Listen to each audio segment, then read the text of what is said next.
Back to news. Guntur పశ్చిమ నియోజకవర్గంలో నిర్వహించిన సుపరిపాలన తొలి అడుగు కార్యక్రమంలో కేంద్ర సహాయ మంత్రి పెమ్మసాని చంద్రశేఖర్ పాల్గొన్నారు. ఇక ముఖ్య అతిథిగా ఈ కార్యక్రమానికి ఆయన హాజరయ్యారు. 43వ డివిజన్లోని గౌతమి నగర్లో నిర్వహించిన కార్యక్రమంలో ఎమ్మెల్యే గల్లా మాధవి, కార్పొరేటర్ కొమ్మినేని శ్రీనివాసరావు, కూటమి నేతలు కూడా పాల్గొన్నారు. ఇంటింటికి తిరిగి ప్రభుత్వ కార్యక్రమాలను వివరించారు నేతలు.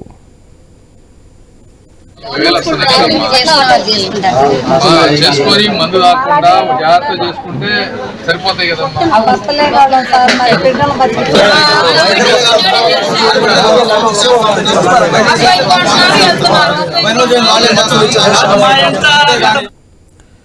ఇక అర్హులైన లబ్ధిదారులకు ప్రభుత్వ అభివృద్ధి సంక్షేమ పథకాలు అందుతున్నాయో లేదో అడిగి తెలుసుకున్నామని మంత్రి పెమ్మసాని తెలిపారు. కూటమి ప్రభుత్వ పాలనలో ప్రజలు సంతోషంగా ఉన్నారని చెప్పారు పెమ్మసాని. ప్రజలు చిన్న చిన్న సమస్యలను తన దృష్టికి తీసుకొచ్చారని, వాటిపై సంబంధిత అధికారులతో మాట్లాడి త్వరితగతిన పరిష్కరిస్తారని పెమ్మసాని హామీ ఇచ్చారు.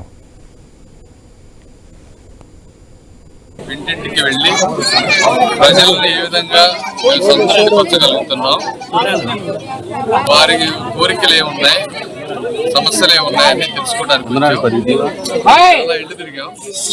మెజారిటీ ప్రజలు చాలా ఆనందంగా ఉన్నారు.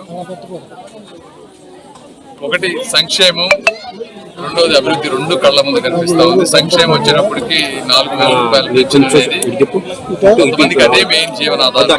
వాళ్ళందరూ చాలా ఆనందంగా ఉన్నారు. తల్లికి వందనం వచ్చిన వాళ్ళు కూడా చాలా ఆనందంగా ఉన్నారు. ప్రతి కాలనీలో పడుతున్నటువంటి సిమెంట్ రోడ్లు కానీ, డ్రైనేజీలు కానీ, ఇవన్నీ ఇష్యూస్ లో కూడా ప్రజలు ఆనందంగా ఉన్నారు. ఇంటింటికి వెళ్ళి ప్రజల్ని ఏ విధంగా సంతృప్తిపరచగలుగుతున్నాం, వారికి కోరికలు ఏమున్నాయి, సమస్యలు ఏమున్నాయని తెలుసుకోవడానికి చాలా ఇళ్ళు తిరిగాం. మెజారిటీ ప్రజలు చాలా ఆనందంగా ఉన్నారు. ఒకటి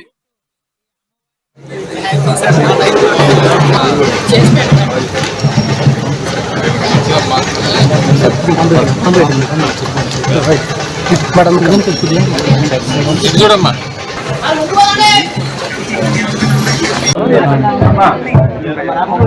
పడిపోయాడు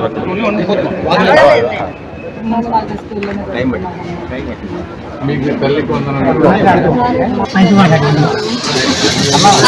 కుటుంబానికి 30 ఇద్దరు పని చేసుకుంటే 35,000-40,000 వస్తున్నాయి కదమ్మా. చేసుకొని మందు కాకుండా జాగ్రత్త చేసుకుంటే సరిపోతాయి కదమ్మా.